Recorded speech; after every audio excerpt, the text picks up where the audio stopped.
at hindi eksakto ng hiningi niya. Pero yun ang Pwede. pagpapasyan na bilang nag-iisang motion. Marami pong salamat. Naging mas malinaw po sa kinatawan na ito ang ruling ng ating presiding officer. May I start raising some questions, Mr. President, Mr. Presiding Officer, to the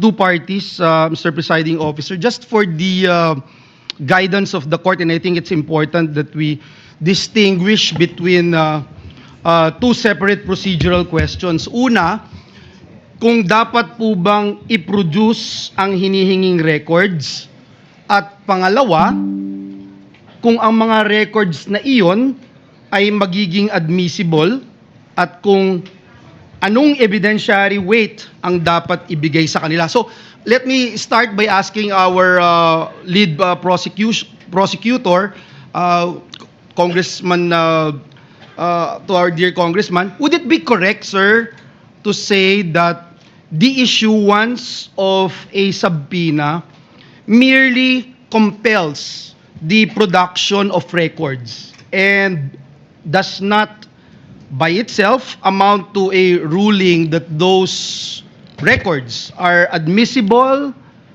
relevant, or entitled to evidentiary weight, Your Honor? Before the member of the panel for prosecutors answers, he's not the lead prosecutor. The sorry. question is addressed to the Honorable Representative Chel Jokno, who is a member of who is part of the panel of prosecutors who will be answering your questions. And for the record too, on the part of the respondent, I think it's Attorney Poa Attorney Poa. will be answering. That's correct. Thank Your you. So that we Sir don't need to Presiding Officer. identify each one each time anymore for the record. Thank you. The Honorable Jokno may respond to the question of Senator Judge Villanueva. You may proceed, sir, when you're ready. Thank you, Your Honor. Good afternoon to all the members of this honorable court.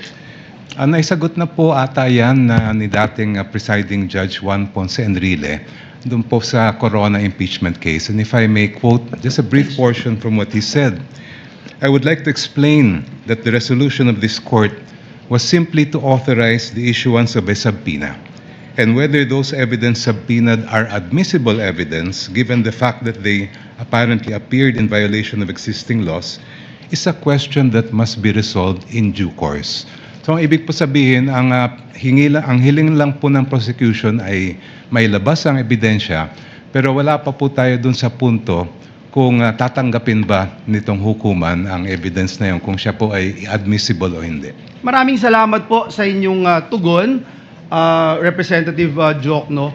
Kaya po, nilahad ko po yan nang sa ganoon, maitanong po natin ang defense panel, if that distinction is correct, would the defense still maintain that the mere issuance of a subpoena is by itself already prejudicial to the respondent even before the court has ruled on admissibility or weight?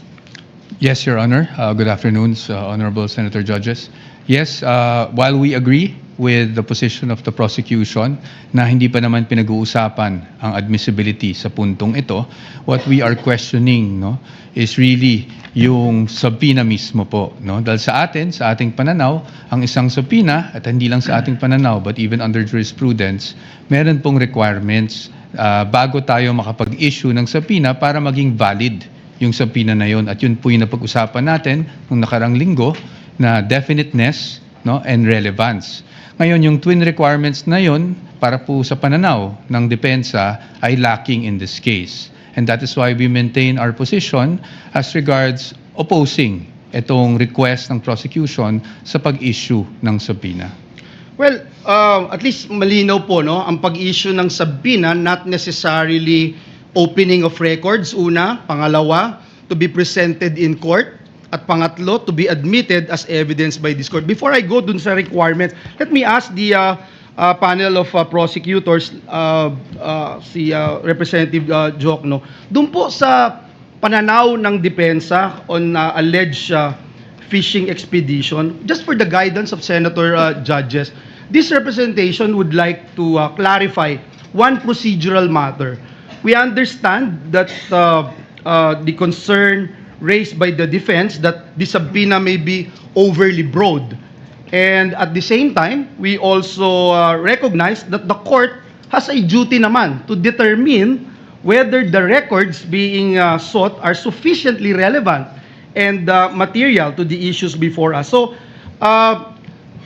Representative Joke, no, maaari po ba ninyong ipaliwanag kung paano ninyo tiniyak na ang hinihinging mga records ay hindi po simpleng paghahanap lamang ng posibleng ebidensya o tinatawag na fishing expedition, kundi ito po ay mga partikular na dokumento na sa tingin po ninyo ay meron pong malinaw at direktang kaugnayan dito po sa mga articles of impeachment.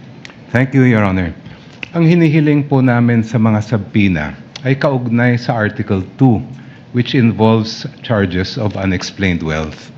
Kung titingnan po natin yung mga jurisprudence pagdating sa unexplained wealth, klarong-klaro po na sinabi mismo ng Korte Suprema na kailangan makita yung buong larawan, hindi lamang po ng mga SALN na final ng isang lingkod bayan, kung hindi lahat ng kanyang kinita, both what we would call lawful and, if there is, illegitimate income.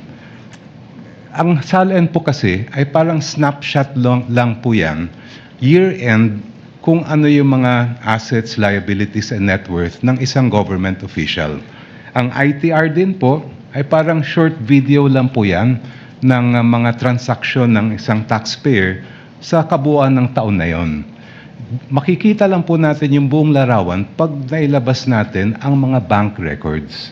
Kasi doon po yung day-to-day na lumabas at pumasok sa isang account ay mabubuo po natin. And in fact, in the case of DOF Rips versus Merencilia, ito lang pong portion ang babasahin ko. Sabing ganun ng Supreme Court, the failure of the complainant to take into consideration Respondent Rafael's net worth from the time he entered government service and the failure to take into consideration all of his possible sources of income in relation to his real and personal properties do not support the conclusion that he has unexplained wealth, considering that his true net worth was not determined. Ito po ay sabi ng Supreme Court, Ombudsman, hindi nyo nagawa yung inyong trabaho. Kaya ayaw po namin tumulad sa nangyari kay Ombudsman dito sa kasong ito. We want to see the entire picture. Kaya po namin hinihingi yung BIR records, pati yung mga bank records, and even the Anti-Money Laundering Council records para makita po natin yung buong story as far as both the assets, liabilities, and net worth are concerned, and the lawful and, if there is, unlawful income acquired by the respondent. Last question no, sa prosecution. No? Sir, binanggit po kanina nung defense panel yung requirements which should be relevant and specific, and kinikilala po natin dito sa korte na yung subpoena is an important tool na available po dito sa impeachment court in the search for truth.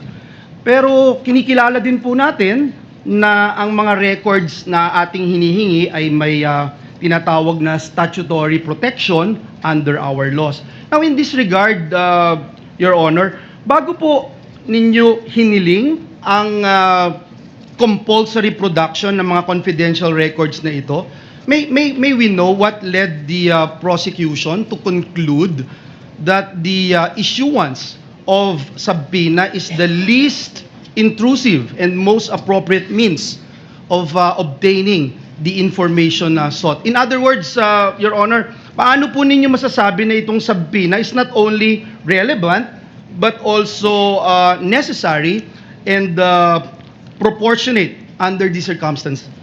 Ang subpoena po ang tanging paraan para makuha ng nitong hukuman ang mga kinakailangan po natin na datos at impormasyon at dokumento. At hindi naman po siya intrusive dahil tulad na nabanggit ko po kanina, ay hindi pa naman ito question ng admissibility. Ang kailangan lang ay ma-produce sa korte yung mga dokumentong hinihingi. The issue of admissibility will come later, and the defense will have sufficient opportunity to object and to oppose. Ngayon po, as far as the particular records that we are requesting are concerned, ito ay nakabatay nga sa nabanggit ko pong desisyon ng Supreme Court na pag tinitingnan natin ang issue ng unexplained wealth, hindi lang po pwedeng snapshot ang titingnan natin. Kailangan mula sa unang araw ng paglingkod ng isang lingkod bayan, yung kanyang final na salin, lahat ng mga kinita niya ay makita natin. And that will be shown both by the bank records that we are requesting to be produced, as well as the BIR and tax records that we are requesting. Thank you very much.